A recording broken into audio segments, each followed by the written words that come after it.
The weekend started like any other. My husband, Jeff, had invited his family over for a casual Sunday barbecue. Our suburban home in Virginia bustled with preparations.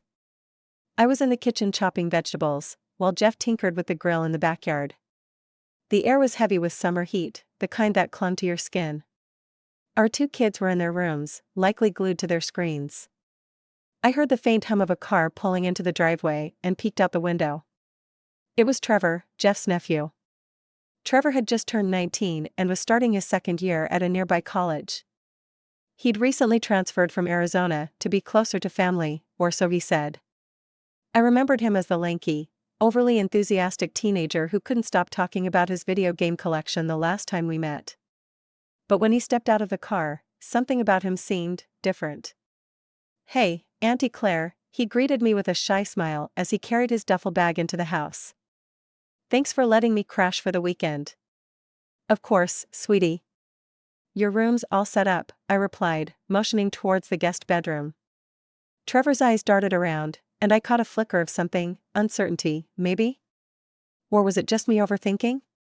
He barely said a word during dinner. Jeff tried to engage him with questions about school, but Trevor responded with curt, one-sentence answers. I couldn't help but notice his shoulders hunched forward as if he were carrying an invisible weight.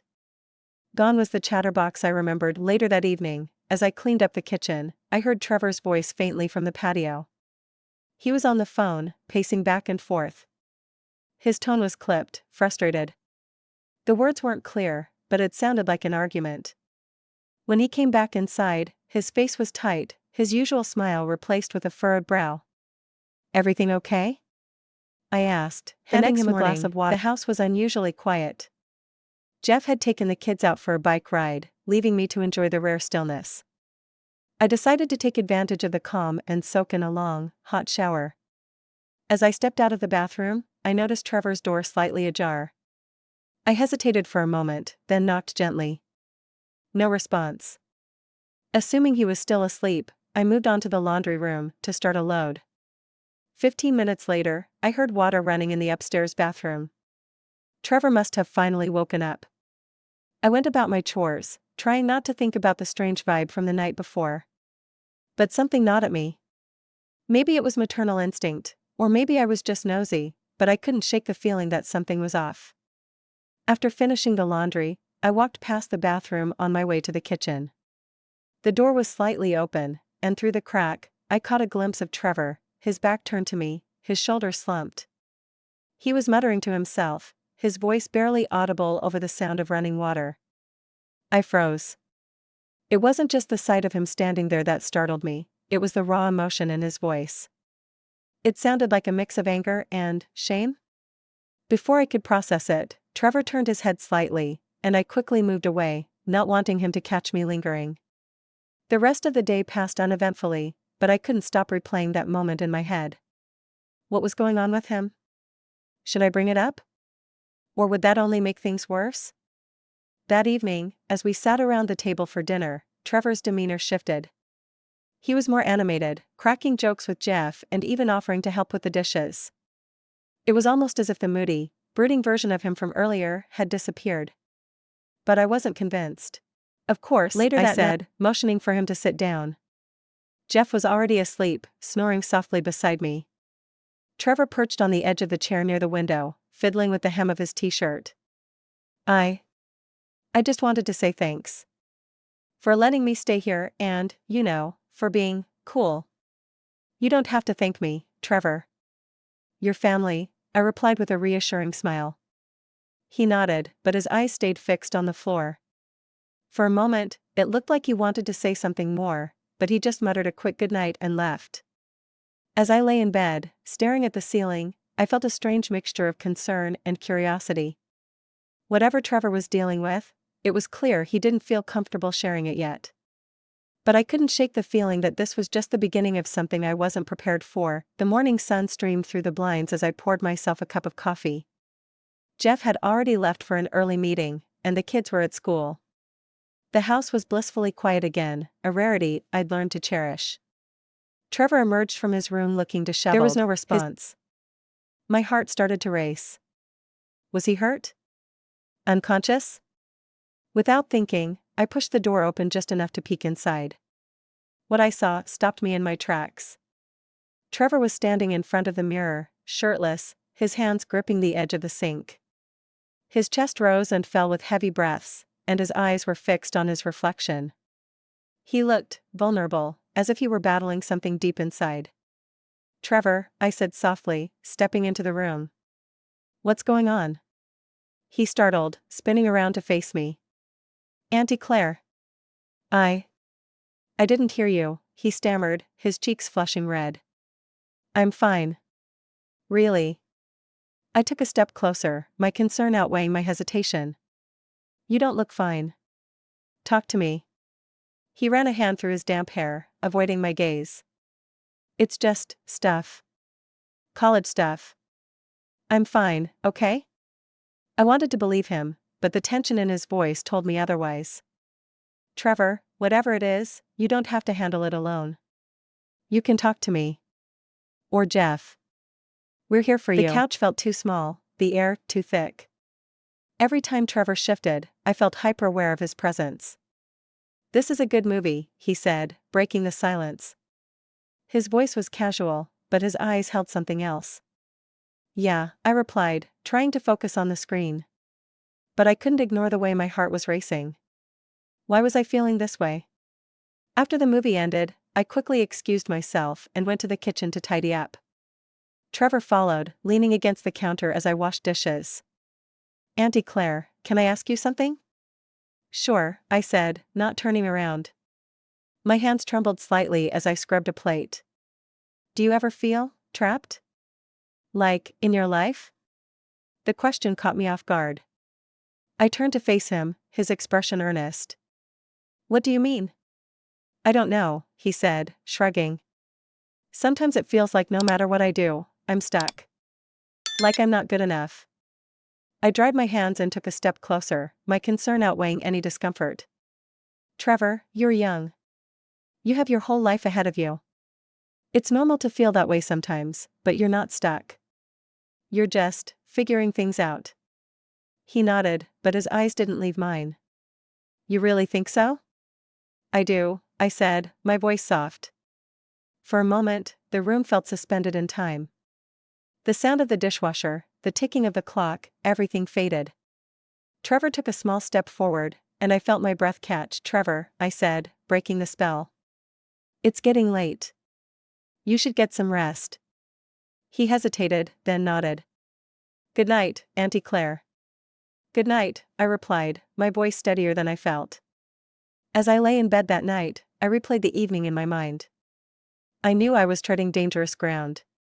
Whatever was happening between Trevor and me needed to stop. Before it went too far, the morning began uneventfully, with Jeff leaving early for work and the kids already gone to school. Around mid-morning, as I folded laundry in the living room, I heard Trevor's footsteps on the stairs. He appeared in the doorway, his hair still mussed from sleep and his expression unreadable. "Morning," he said quietly, avoiding my gaze. "Morning, Trevor." "There's coffee in the pot," I offered, gesturing toward the kitchen. He nodded and disappeared around the corner. A few minutes later, he reappeared with a cup in hand and sat down across from me. For a while, neither of us spoke. The silence was heavy, but I didn't know how to break it. Eventually, Trevor did. "Auntie Claire," he began, his voice low. "About last night?" I looked up from the shirt I was folding, my stomach tightening. "What about it?" He hesitated, his fingers drumming against the side of his coffee cup. "I don't want things to be weird between us. I didn't mean to make you uncomfortable." I forced a small smile, even as my pulse quickened. "It's fine, Trevor. Nothing to worry about." But his expression didn't ease. If anything, he looked more troubled. "It's just that, you're the only one who really listens to me. Who actually cares." "Of course I care," I said, my voice softening. "Your family, Trevor. That's what we do." He nodded, but the intensity in his eyes made me uneasy. "You're more than that. You're different. Special." The words hung in the air, and I felt my cheeks flush. "Trevor, I think you're reading too much into this." I'm just trying to be here for you. He leaned forward slightly, his gaze unwavering. You don't understand. You're the only one who makes me feel like I'm not alone. My heart pounded in my chest. I stood abruptly, clutching the folded laundry to my chest like a shield. Trevor, I think we need to set some boundaries. The hurt in his eyes was palpable, but I couldn't let myself soften. He opened his mouth to speak, but seemed to think better of it, instead nodding and retreating to his room without another word. I sank back onto the couch, my hands trembling. The line had been crossed, and I wasn't sure how to fix it. All I knew was that things couldn't go back to the way they were. The days that followed were strained, to say the least. Trevor kept his distance, barely speaking to me unless absolutely necessary. The once easy flow of conversation was replaced by awkward silences and sidelong glances. Jeff, oblivious as ever, didn't notice the change. One evening, Jeff suggested we all have dinner together. Trevor initially declined, mumbling something about an assignment, but Jeff insisted. Come on, Trevor. It's just one meal. Family time. Reluctantly, Trevor joined us at the table. The atmosphere was tense. I could feel Trevor's gaze flicker toward me whenever he thought I wasn't looking. I tried to focus on the mundane chatter between Jeff and the kids, but my nerves were frayed. So, Trevor, Jeff began, how's school going? Any big projects coming up? It's fine, Trevor replied, his tone flat. Just the usual stuff. That's it? No exciting classes or anything? Trevor shrugged. Not really. Jeff chuckled. Man, I remember college being the time of my life. Maybe you just need to get out more. Make some friends. Trevor's fork clattered against his plate. He looked up sharply, his expression unreadable. I'm fine, Uncle Jeff. Really? The tension was palpable. Jeff gave me a confused look, but I quickly changed the subject, asking the kids about their day. Everything okay with Trevor? He asked, frowning. He seems off. I hesitated, my mind racing for an explanation. He's just stressed. College is a lot for him right now. Jeff nodded slowly, but his expression remained skeptical. Maybe I should talk to him. You know, guy to guy. No. The word came out sharper than I intended. Jeff raised an eyebrow, and I quickly softened my tone. I mean, let him come to you. He probably just needs some space. Jeff didn't seem entirely convinced, but he let it go. I finished cleaning up and retreated to the bedroom, my mind a whirlwind of guilt and unease. Whatever this was, it couldn't continue. The next morning, I woke up with a sense of resolve. The conversation ended with an unspoken agreement. Trevor kept his distance for the rest of the day, and I busied myself with chores, trying to push the tension out of my mind. That evening, he announced that he'd be heading back to campus the next morning. Jeff seemed surprised, but I felt a wave of relief. As Trevor packed his bags, I felt a pang of sadness. Despite everything, I cared for him deeply. But this was the right decision, for all of us. When he left the next day, I watched from the porch as his car disappeared down the street. The house felt quieter, almost too quiet. I took a deep breath and stepped back inside, determined to move forward. Over the next few weeks, things slowly returned to normal. Jeff remained blissfully unaware of the turmoil that had unfolded, and I worked hard to rebuild a sense of routine and stability in our home. Every now and then, I'd receive a polite text from Trevor, brief updates about school, or a quick thank you for the weekend he'd stayed with us. I kept my responses cordial, careful not to open any doors that had been firmly closed. But in the quiet moments, when the house was still and the day's distractions faded away, I couldn't help but reflect on everything that had happened. It was a reminder of the delicate balance we all walk in our relationships, the need for boundaries, the importance of honesty, and the courage it takes to make difficult decisions. In the end, I knew I'd done the right thing. And though the road ahead might not be easy, I felt a renewed sense of strength and clarity. Life, after all, was about learning, growing, and moving forward, one step at a time. If you enjoyed this story and want to see more content like this, don't forget to leave a comment below. Let us know your thoughts, favorite parts, or even any questions you have about the character.